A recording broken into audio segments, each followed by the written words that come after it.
उसे देखकर बलभद्र जी ने अच्युत के समान उस पर मेरा ही अधिकार है, मेरा भी अधिकार है, इस प्रकार अपनी अधिक स्पृहा दिखलाए तथा यह मेरी ही पैतृक संपत्ति है। इस तरह सत्य भाभा ने भी उसके लिए अपनी उत्कपट अभिलाषा प्रकट की।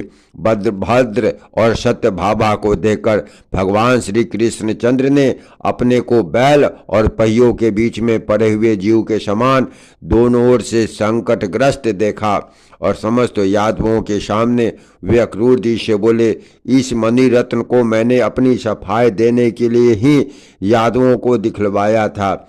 इस मणि पर मेरा और बलभद्र जी का तो समान अधिकार है और सत्य भाभा की यह पैतृक संपत्ति है और किसी का इस पर कोई अधिकार नहीं है।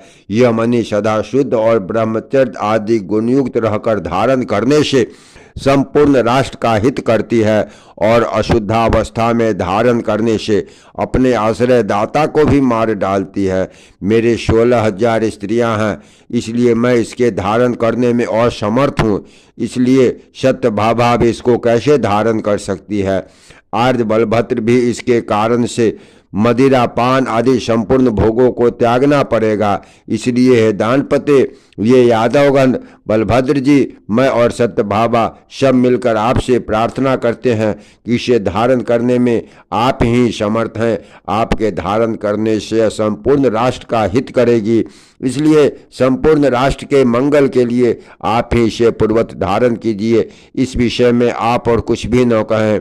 भगवान के ऐसा कहने पर दानपति अक्रूर ने जो आज्ञा वह कहकर वह महारत्न ले लिया। तब से अक्रूर जी सबके सामने उस अति दिव्य मणि को अपने गले में धारण कर सूर्य के समान किरण जाल से युक्त होकर विचरने लगे। भगवान के मिथ्या कलंक शोधन रूप उस प्रसंग का जो कोई स्मरण करेगा उसे कभी थोड़ा सा भी मिथ्या कलंक न लगेगा। उसकी समस्त इंद्रियां समर्थ रहेगी, वह समस्त पापों से मुक्त हो जाएगा।